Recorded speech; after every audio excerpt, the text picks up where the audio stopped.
ಹೊತ್ತುಕೊಂಡು ಕಲ್ವಾರಿ ಶಿಲ್ಬೆಯಲ್ಲಿ ಸತ್ತು 3 ದಿನದಲ್ಲಿ ಎದ್ದು ಬಂದನು.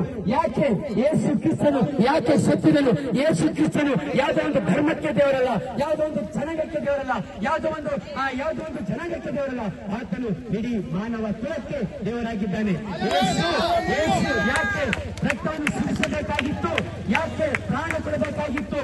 ಯಾಕಂದ್ರೆ ರಕ್ತಧಾರೆ ಇಲ್ಲದೆ ಪಾಪ ಪರಿಹಾರ ಆಗೋದಕ್ಕೆ ಸಾಧ್ಯನೇ ಇಲ್ಲ. ಅದಕ್ಕಾಗಿ ಯೇಸು ಕ್ರಿಸ್ತನ ಪರಿಶುದ್ಧದ ರಕ್ತ ಸುರಿಸಬೇಕಾಗಿತ್ತು. ಆತನು ಸುರಿಸಿದನು. ಈಗಾಗಲೇ ಯೇಸು ಕ್ರಿಸ್ತನು ನಿಮ್ಮ ಅಪರಾಧ ಪಾಪಗಳಿಗಾಗಿ ಕಲ್ವಾರಿ ಶಿಲುಬೆಯನ್ನು ಹತ್ತಿದ್ದಾನೆ. ಯೇಸು ಕ್ರಿಸ್ತ ರಕ್ತವನ್ನು ಸುರಿಸಿದ್ದಾನೆ. ಈಗ ಬರೀ ನಂಬಿಕೆ, ಹೃದಯದಿಂದ ನಂಬಿಕೆ ಇಡುವಾಗ, ಯೇಸುವೇ ನನ್ನ ಪಾಪವನ್ನು ಕ್ಷಮಿಸು ಎಂಬುದಾಗಿ ಹೇಳುವಾಗ ಆತನು ಕ್ಷಮಿಸುವಂತ ರಕ್ಷಕನಾಗಿದ್ದಾನೆ. ಆತನು ಕ್ಷಮಿಸುವಂತ ದೇವರಾಗಿದ್ದಾನೆ. ಹಲ್ಲೆಲೂಯಾ. ಆತನು ಒಳ್ಳೆಯವನು, ಒಳ್ಳೆಯದನ್ನೇ ಮಾಡುವ ಆತನಾಗಿದ್ದಾನೆ. ಆತನು ಯಾರು ಧರ್ಮ ನೋಡಿ ಬಂದಿಲ್ಲ, ಎಲ್ಲಾ ಮನುಷ್ಯರನ್ನು ನೋಡಿ ಪ್ರೀತಿಸಿ ಆತನು ಬಂದಿದ್ದಾನೆ. ಯಾಕೆ ನಾವು ನರಕಕ್ಕೆ ಹೋಗಬಾರದು ಎಂಬುದಾಗಿ, ನಮ್ಮನ್ನು ಪಾಪದಿಂದ ರಕ್ಷಿಸುವುದಕ್ಕಾಗಿ, ಶಾಪದಿಂದ ರಕ್ಷಿಸುವುದಕ್ಕಾಗಿ, ಅಂಧಕಾರದಿಂದ ಬಿಡಿಸುವುದಕ್ಕಾಗಿ, ನರಕದ ಹಾದಿಂದ, ಸೈತಾನನ ಬಂಧೆಯಿಂದ ಬಿಡಿಸಿ, ರೋಗ ಕಾಯಿಲೆಗಳಿಂದ ಬಿಡಿಸಿ, ನಮ್ಮನ್ನು ಆಶೀರ್ವದಿಸಿ ನಮ್ಮ ನಿತ್ಯ ಜೀವ ಕರೆದುಕೊಂಡು ಹೋಗುವುದಕ್ಕಾಗಿ.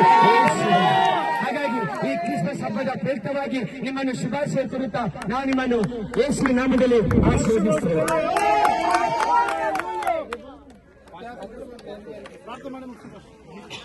ಎಲ್ಲ ನಾಮಕ್ಕಿಂತಲೂ, ಎಲ್ಲ ಶಕ್ತಿಗಿಂತಲೂ, ಎಲ್ಲ ಜ್ಞಾನಕ್ಕಿಂತಲೂ ಯೇಸುವಿನತ. ಎಲ್ಲ ನಾಮಕ್ಕಿಂತಲೂ, ಎಲ್ಲ ಶಕ್ತಿಗಿಂತಲೂ, ಎಲ್ಲ ಜ್ಞಾನಕ್ಕಿಂತಲೂ ಯೇಸುವಿನತ.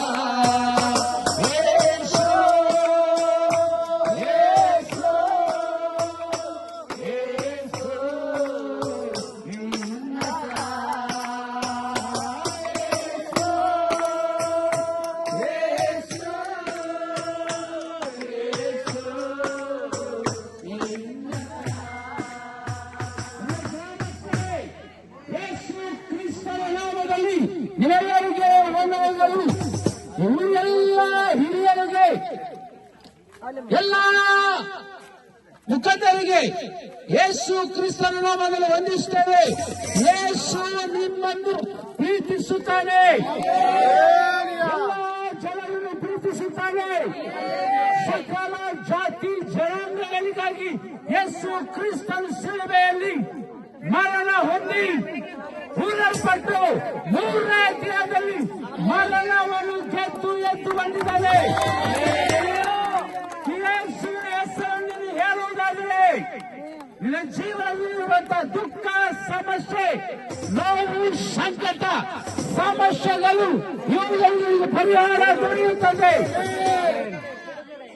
ಯೇಸು ನಿಮ್ಮನ್ನು ಪ್ರೀತಿಸ್ತಾನೆ, ನಿಮ್ಮನ್ನು ಆಶೀರ್ವದಿಸಲಿ. ಆಮೆನ್.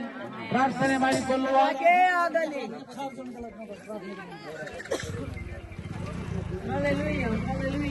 ಸರ್ವಶಕ್ತನಾದಂತ ತಂದೆ, ನಿಮಗೆ ಸ್ತೋತ್ರ ಸ್ವಾಮಿ. ಈ ಸಂಜೆ ವೇಳೆಯಲ್ಲಿ ಸ್ವಾಮಿ ಗ್ರಾಮವನ್ನು ಸ್ವಾಮಿ ನೀನು ಸ್ವಾಮಿ ಮುಟ್ಟಿದ ಪರಿಶುದ್ಧನೇ. ಗ್ರಾಮದಲ್ಲಿರುವಂತಹ ಎಲ್ಲ ಹಿರಿಯರನ್ನು ಮುಟ್ಟು ಸ್ವಾಮಿ, ಎಲ್ಲ ರೋಗಿಗಳನ್ನು ನೀನು ಮುಟ್ಟು ಸ್ವಾಮಿ. ಶಾಂತಿ ಸಮಾಧಾನ ದಾಯಕನ ನೀನು ಈ ಒಂದು ಊರಿಗೆ ಸ್ವಾಮಿ ಶುಭದಾಯಕವಾಗಲಿ ಸ್ವಾಮಿ. ಎಲ್ಲ ವಿಷಯಗಳಲ್ಲೂ ಸ್ವಾಮಿ ಸಮೃದ್ಧಿಯನ್ನು ಅನುಗ್ರಹಿಸಿ ಸ್ವಾಮಿ. ಇವರು ಮಾಡುವಂತಹ ಎಲ್ಲ ಕೆಲಸಗಳಲ್ಲಿ ಸಫಲತೆ ಆಗಲಿ ಸ್ವಾಮಿ.